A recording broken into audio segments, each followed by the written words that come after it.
baby furniture. A McAllister policeman pulled her out of the furniture store when he finally found her, tracked her down. Told her to get to the hospital immediately, but she wouldn't leave until she bought this bed. At that time it had a little cowboy on the end of it. She knew so much that Kevin was going to be a little boy. She went into the hospital and was very bad. It seems that her appendix were about to burst, but the doctor hadn't told her because he was afraid she would be frightened.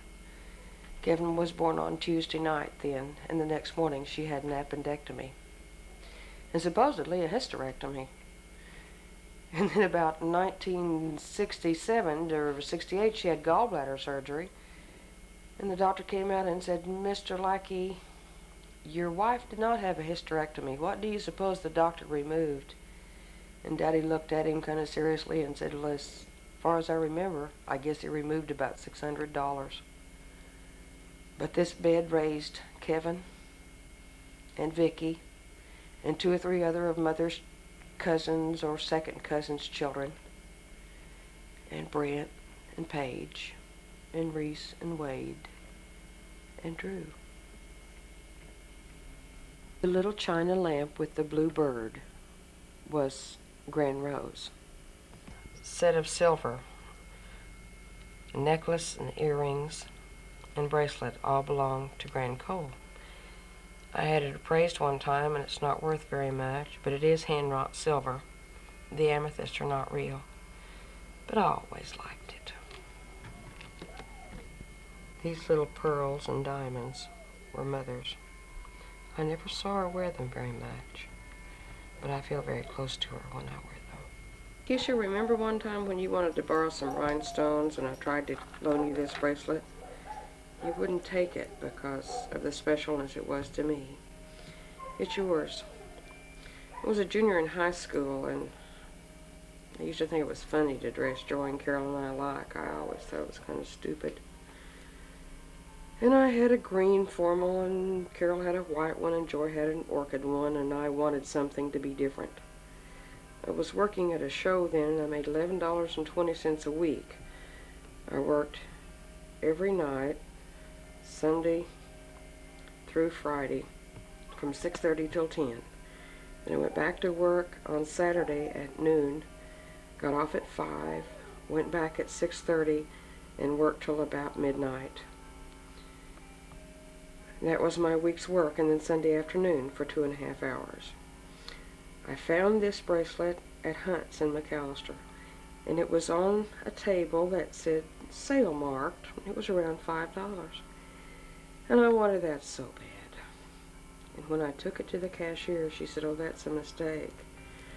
It was nearly $12. That was more than I made in a week. But I knew that I could go in my look-alike dress in different colors if I had this bracelet on. So I bought it. Most of the rhinestones in here were Grand Cole's. These old Spanish rhinestones were hers. The blue, my grandpa Suter bought for me. This was a graduation gift from a boy named Lemuel Henniker. He was a nice boy, and I always enjoyed wearing it. The pearls and the diamonds were Mother's. These old diamonds were rhinestones, were Grand Cole. Now guys, not having all girls, I'm going to give this jewelry to you. And you can let other people wear it if you want to. But some of it's very special. The little blue was one that Mother brought me from Israel. It says Shalom. This braided silver Daddy bought me right after Mother died. I've only worn it once. Maybe I can wear it more later. This was an anniversary gift from your dad. The locket, the rhinestones. This should stay intact and not be part of the rings because it will lose too much value. This has a story with it that's kind of funny. Your Grand Roe left me the locket. I had it on one time and took it off, in the bathroom on Hoff. It slid off the chain, and the locket went right down in the stool. Well, I screamed and hollered, and there was a little hole there that it was trapped in. Your dad stopped what he was doing. We took the stool off, and for 2 days, we tried every way, without breaking that stool, to get that little locket out. I put tiny fish hooks on springs. I did everything. Every few minutes, I sat down on the floor and tried to get that locket out. One night, I think I had the fish hooks on a spring I had taken out from a toy and was working with it, and the locket popped right out, and I screamed, "I've got it, I've got it, I've got it." And your dad came running in and he said, "I didn't want you to get it. I wanted to get it for you." And I appreciated that. I had it redone. It's lost a lot of the filigree, but I always liked it. And the ring was a gift from Papa Bud, another one of his pawn shop purchases for $5. And I lost the cameo off of it. In 1991, Drew had a new cameo put on it from me for Christmas. Thank you, Drew. And these are just a little set I found to go with it that are not worth anything to anybody but me. The saltwater pearls your dad got me while he was in Chicago, and he kept telling me what they were a bargain they were, but I don't know what they cost. The pearls, these pearls with the jackets, I really think those need to be the property of the family. I always wanted a set of pearls when I got married, but I never had one. I think every young bride needs a set of pearls. So maybe we can get a caretaker of the pearls, and each time there's a new bride in the family, she might could wear those pearls, just so she'd have a set. On it, Mother got it for me. The little leaf, this leaf she brought me in Canada when she was there. Keisha brought me a little sand dollar. Mother brought me a little sand dollar. The little nugget bracelets from your dad. This is a nugget that I had taken off of it that I wear for a locket. Most of these gold things can go into the rings. You guys remember this? Lapis lazuli? Lapis, I think. That was always the prettiest little thing. I still wear it a lot, guys. A lot. You guys were always so good to buy me things. I've got too much room in person. The set of dogwoods my daddy bought me last year for my birthday. I'm going to do this. This little pearl tie belongs to Mother. This was a high school graduation gift. This big gold one was from friends of mine in Purcell when we left there. This little bracelet was high school. I never did see any reason throwing them away. They always look nice. Really like this Mother bought for me. This little piece is special. We lived in Norman. Your dad went on a trip to Arkansas that year. Rhys, you were a little guy. You'd been born September the year before. And he brought me back this little thing, and the chain broke years ago, and I put it on a heavier one. But I took you to church one Sunday, and when I looked down, you were chewing on it. And that's why all the little wires are crooked. It's because you cut your first tooth that day on the necklace that your dad had bought me. He always said it cost nothing at all, but he done one time and said, "I'm so very proud because you wear that." And I said, "My goodness, you gave it to me." Jared might like that. His daddy cut his teeth on it.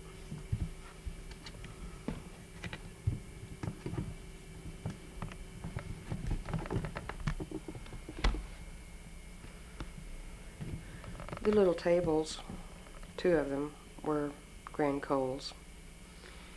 The little blue lamps were Grand Rose.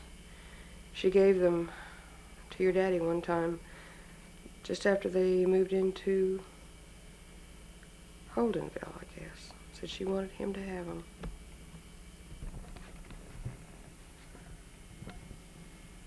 now for posterity, here's the stories of the two pillows, Bill and Sandra. We were living in Purcell. I was writing a letter to my grandmother, Lackey, and Rhys wanted to write. He was probably 2, but he wanted to write a letter too. So I gave him 2 sheets of paper, and he began to draw. And then he wanted me to write Bill and Sandra, so I wrote them on a sheet of paper for him and handed them to him. He had drawn the pictures of his daddy, and I said, now send these to Grandma Lackey. We got a kick out of him because, as you'll notice, if you're 2 years old looking up at your dad, he probably looks like this, with a great big wristwatch and the long legs and his glasses, his very dark hair. And his mother definitely was not long and tall. My hair, I guess, was short. I don't remember. Great big eyes that they say children usually draw from mothers because they're looking at them all the time. Great big ears to hear everything. But I was pleased because my hands were small, and psychologists say that's a good thing. You'll notice also I am physically endowed. Of course, Bill and I both have navels. At least I think that was a neat thing. I traced these off and embroidered them then for Bill years later, so he'd have a permanent copy of these little pictures. The originals are in some of my papers. Guys, while I think about it, on the computer, punch up 7, and then revise. And when it says what file, type Sandra. There's some things I've written in there, things I've copied. Brent, you have a copy of some of them. I'll continue to write. I just finished one to Mother. It's much too late, but I was finally able to write something for her. There's a little navy blue box, too, with some of my papers and things in it. Some messages, some things that Mother wrote me, some things I wrote. I don't know if you'll ever make any sense out of it or not. I couldn't at the time. And I kept it because I thought maybe one of these days I might. But there's something I want to read you. As time permitted, I've tried to put down a few lists of things that were going on. You'll find those too. The pieces of silver and the different things that are from your families. But those things aren't special at all if there's a problem over them. I wish that I could look at you and tell you a lot of these things, but it's difficult even to read them. So I'm going to let you look at the tulip tree while I read you. Beloved sons, nothing ever stays the same. Changes are inevitable, and learning to accept and live through change is a lifetime's struggle. If there is a constant, it's love, which makes change bearable, tolerable, maybe even welcome. You are products of constant love and evidence of it, yet the same products and evidence of change. You are Daddy and I, yet a new person. There is nothing of real value I could leave, but if I did not give it to you earlier, it is never to come. I learned that when my mother died, among other things, and share this with you. Make decisions together, because each of you knows me in a different way, at a different time, and it takes you all to really know me and to know each other. There are some poems and songs written in the back of 2 Bibles. Choose and plan joyfully. Simpler the better. Mom asked me to keep her land, the Suter farm, no matter what. I own 1/4 of 1/4. That is yours. Take care of it. Taxes and upkeep, so that there will always be a place on earth for you. No matter who doesn't care or who doesn't pay, doesn't matter. Do what needs to be done to protect it for Mama. It was one of the last promises I made to her. I'm asking you to help me keep it. Take back whatever you gave me, then divide what has meaning and give it away to the rest. I've made you some notes on this tape. I love the girls, but you are mine. Please help them understand that and let you love each other through hard days. Remember our family conferences, what you mean to each other, and guard that. That is my most precious legacy to you. There is one thing I'm going to ask you to do. When Mom died, Jerry, and Daddy, and Tommy, and Kevin gave me her ring. They took other things, so I feel like it is totally mine to do with as I choose, and Mom would like this proposal. Take her ring, my wedding ring, my anniversary ring, and all the other gold and stones I haven't designated already to be combined, and have that made into 5 identical rings, one for each of you to wear. Choose a form. Don't worry about changing these pieces. Each piece came to me with a special date or occasion or meaning for me. Now you must change them and wear them as evidence of a constant love in a new form, but identical as my love for you. You may have some who will want to alter my request. Please leave me enough to be strong and do as I ask. I asked Mama one time how to avoid problems, and she said you can't, but you don't have to be a part of the problem. She taught me that dissension tarnishes everything. Dissension dishonors everyone. You are all my special child. Mom said her special child was the one who needed her at the time. You've each given me the honor of being the mother of a fiercely independent, strong, sometimes willful, always loving sons who let me think you needed me too. How wonderful you are. These lists are suggestions because it seemed right at the time. There was no thought to equality, just thoughts based on what I know right now. I love you. I leave you with memories that will go sweet with time, with tears because I earned them, and a sense of humor that carried us through, bound us together. I love you.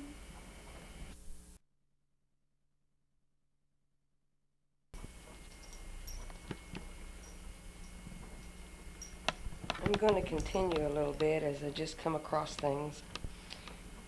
Mother made this Afghan for me many years ago on our way to California. She said she learned to crochet as a child, but she'd forgotten, so she learned again because she wanted to make something for every one of us. So she made 4. And the little rug is the one that Helen made for me one time in a punch kit.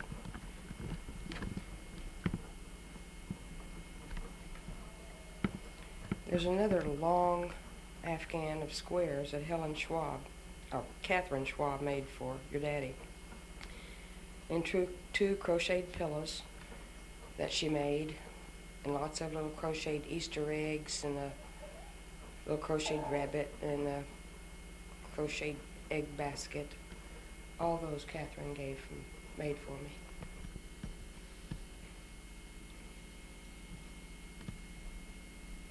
You guys know the story of my coat. Did you ever notice it has, instead of the initials written in it, it has my full name? That was really important to Mother, and I don't know why. She called me one Sunday afternoon and said she and Daddy and Billy Opie and his wife would be up shortly. Your dad and I were supposed to go to Chicago before long. You can imagine how surprised I was. It was in March. She said it was for Christmas the next year, but she didn't want me to wait. I unwrapped it, and there was that fur coat, and I cried and I cried, and I tried to get her to keep it herself. And she said, when I want one, I'll buy it. But I want you to have this one. And she sat there on the divan, and remember each one of you boys came in and were introduced to Billy and his wife. And he told me then, said, Sonny, no matter what you have, those young men that walked through here and stopped and shook hands with us are your most precious thing you'll ever have. And no mink coat can make up for that. And I loved that. But Mama told me that since Bill and I had married, we'd been so darn independent, and she said at that time she and Daddy weren't able to help us any. We made it on our own. We never expected anything from them. She said there'd been times when she'd had to help the other children, and she always felt like I got shortchanged on it all. I always felt like I had more than the rest of them. But she said it was necessary for her to do this. It was the year before she went to Europe. She said, I must do this for you, sister. You must take it and wear it every chance you get. So I did. I found out after she died that she had called Tommy and Kevin and Jerry and each one of them and talked with them about the coat. And at that time they agreed and concurred that it was just fine. I know there were some hard feelings about it after all, and I'm very sorry about that. But never will I let it bother or keep me from wearing that coat, because Mother was so terribly proud of it. Bill was a little disappointed because he said he had wanted me to buy a fur.